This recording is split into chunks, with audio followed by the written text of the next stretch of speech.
ખ્રિસ્તના નામમાં આપ સર્વને નાતાલની પ્રેમી સલામ, ખૂબ ખૂબ હાર્દિક શુભકામનાઓ. પ્રભુને મોટો માનો.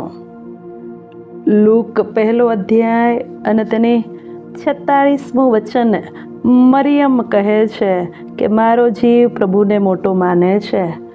મરિયમે કહ્યું તો આપણે પ્રભુને મોટો માનીએ. નાતાલના સમયો જ માં નહીં, આપણા જીવનોમાં પ્રભુ સર્વોચ્ચ સ્થાને હોવો જોઈએ અને પ્રભુને આપણે મોટો માનીએ. લૂકની લખેલી સુવાર્તાના પ્રથમ 2 અધ્યાયમાં 4 ગીત જોવા મળે છે.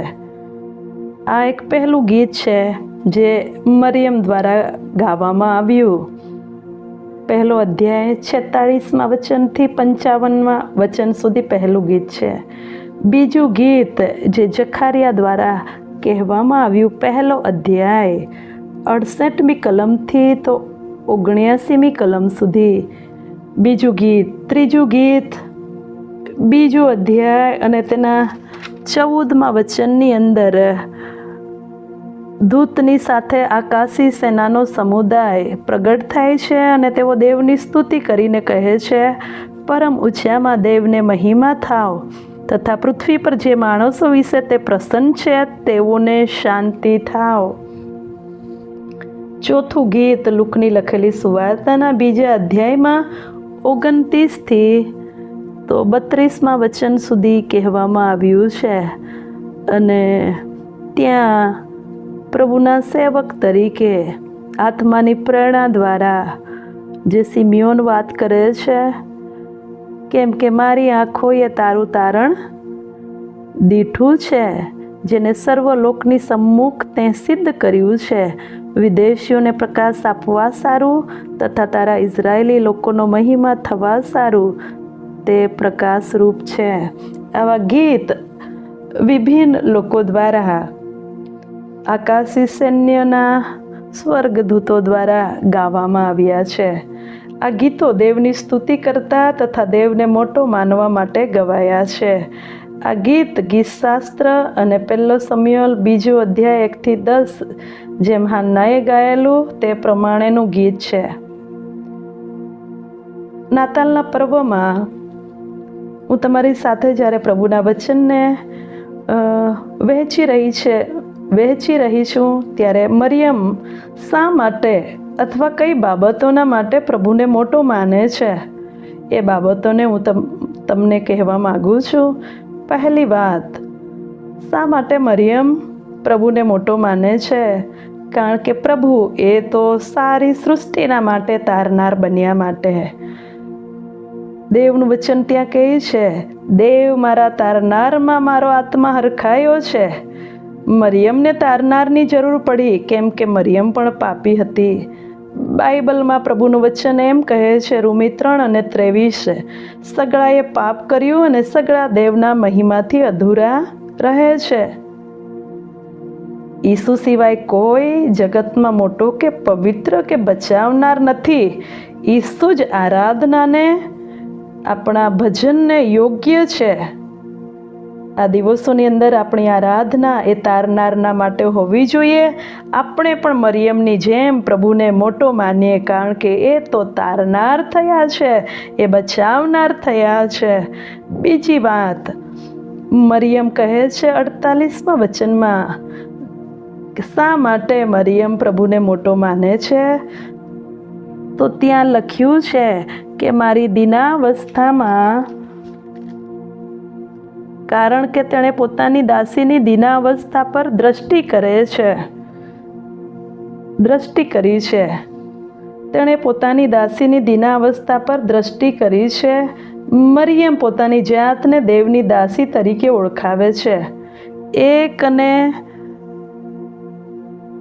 38મા વચનમાં પણ મરિયમ કહે છે, મરિયમે તેને કહ્યું કે જો હું પ્રભુની દાસી છું, તારા કહ્યા પ્રમાણે મને થાવ. દીનાવસ્થા 52મા વચનમાં લખ્યું છે, દીનતા, નમ્રતા માંથી તેના 5મા અધ્યાયની 3 અને 5મા વચનમાં એમ કહે છે, રાખ અને નમ્રની માફક મરિયમે પોતાની જાતને નમાવી ત્યારે દેવે તેના પર દ્રષ્ટિ કરી. તેને ધન્ય બનાવી. આપણે પણ આ દિવસોમાં પોતાની જાતને નમ્ર બનાવીશું તો દેવની કૃપા દ્રષ્ટિ થશે. વહાલાઓ, જો તમારે પ્રભુની કૃપા દ્રષ્ટિ મેળવવી છે તો નમ્ર બનવું જરૂરી છે. અને દેવ આપણને ચોક્કસ નમ્ર બનીશું તો આપણને આશીર્વાદિત કરશે અને પ્રભુ ધન્ય બનાવશે. આમેન. ત્રીજી વાત, શા માટે મરિયમ પ્રભુને મોટો માને છે? 48 અને 49માં વચનની અંદર એ બાબતને ફરીથી લખવામાં આવી છે. નામ મોટું કર્યું છે. નામ મોટું કર્યું છે. હવેથી સગળી પેઢીઓ મને ધન્ય કહેશે. હવેથી સગળી પેઢીઓ મને ધન્ય કહેશે. પરાક્રમી દેવે મારે સારું મહાન કૃત્યો કર્યા.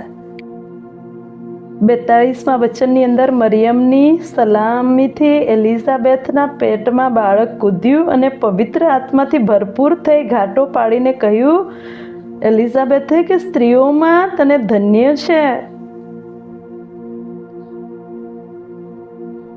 તમે લુકની લખેલી સુવાર્તા 11મા અધ્યાયની 27મા વચનમાં પણ કહેશો, ઈસુની સમક્ષ હાજર રહેલા લોકોમાંથી એક સ્ત્રીએ ઘાટો પાડતા કહ્યું કે જે ઉદરમાં તું રહ્યો અને જે થાનને તું ધાવ્યો તેઓને ધન્ય છે. અર્થાત મરિયમને દેવે ધન્ય અને બ્લેસેડ બનાવી. દેવ તમને પણ ધન્ય બનાવશે, તમારું નામ મોટું કરશે. દેવે ઇબ્રાહીમને કહ્યું, હું તારું નામ મોટું કરીશ. અને બાઇબલ એ પુરવાર કરે છે, સાબિતી આપે છે. ચોથી વાત, શા માટે મરિયમ પ્રભુને મોટા માને છે? તો ઇઝરાયલની સહાય કરી માટે 55મી કલમ પ્રમાણે તેણે પોતાના સેવક ઇઝરાયલને સહાય કરી. ઉત્પત્તિ 22:16-18માં વચનમાં ઇબ્રાહીમ સાથેનો તેનો કરાર તથા આશીર્વાદોને યાદ કરી સંભાળીને ઇબ્રાહીમના વંશજો ઇઝરાયલને આશીર્વાદિત કર્યા. લુક 1:32 અને 33માં દાઉદનું રાજ્યાસન આપવા તથા યાકૂબના ઘર પર સર્વકાળ રાજ કરવાને તથા તેના રાજ્યનો અંત કદી નહીં આવે તે પ્રકારનો આશીર્વાદ આપે છે. લુક 1:68-70 આપણે સારું તારણનું સિંગ ઊભું કર્યું છે. આ બધી જ વાતો આપણા હકમાં પણ બની શકે છે. વહાલાઓ, જ્યારે આપણે પ્રભુને મોટું માનીએ છીએ, તેના પવિત્ર નામને મહિમા અને ગૌરવ આપીએ છીએ, ત્યારે એ બની શકે છે. જો ઈસુની માં મરિયમને તારનારની જરૂર પડી તો મને અને તમને કેમ નહીં? તો આ દિવસોની અંદર જો તમે હજી સુધી તારણથી વંચિત છો તો આવો મરિયમની જેમ આપણે પ્રભુને મોટો માનીએ, તે આપણો તારનાર બને. આપણા પર, આપણી દીનાવસ્થા પર તેની દ્રષ્ટિ થાય, આપણું નામ તે મોટું કરે અને પ્રભુ આપણને સહાય કરીને તે બળવાન છે, તારનાર છે, બચાવનાર છે એ અનુભવવાના માટે પ્રભુ તમારા પર અનુગ્રહ અને કૃપા કરે એવી પ્રાર્થના છે. ઈશ્વર પિતા, તમારું નામ મોટું અને મહિમાવંતું કરવા માટે અમારી મદદ કરો, સહાય કરો.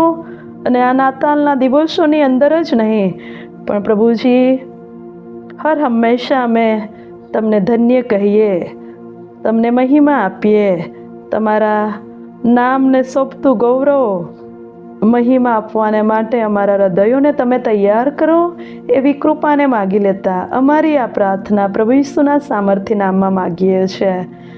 Amen. God bless you. Praise the lord. પ્રભુ તમને આ વચનો દ્વારા પુષ્કળ આશીર્વાદિત કરો.